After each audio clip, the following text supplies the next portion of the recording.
আজ আমরা জানব ইসলামের ইতিহাসের এক গুরুত্বপূর্ণ অধ্যায়, বদরের যুদ্ধ।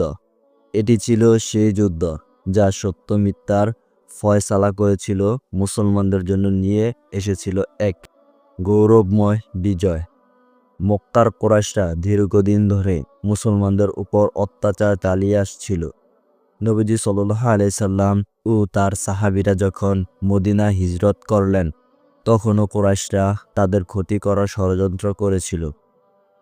হিজরতের 2 বছর পর 17ই রমজান 2 হিজরতে কুরাইশরা এক বিশাল বাহিনী নিয়ে মুসলমানদের উপর আক্রমণ করতে আসছিল। রাসূল সাল্লাল্লাহু আলাইহি সাল্লাম মাত্র 313 জন সাহাবীকে নিয়ে আল্লাহর উপর ভরসা করে বদরের ময়দানে উপস্থিত হন। নবীজি সাল্লাল্লাহু আলাইহি সাল্লাম আল্লাহর কাছে সাহায্য চান। সাহাবীরাও গভীর মন ও আত্মবিশ্বাস নিয়ে যুদ্ধের জন্য প্রস্তুতি হন।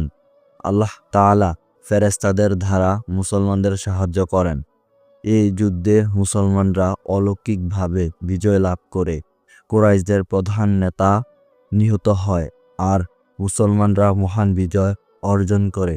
বদরের যুদ্ধ প্রমাণ করেছিল, আল্লাহর সাহায্য যার সাথে থাকে তাকেই সফলতা দান করা হয়।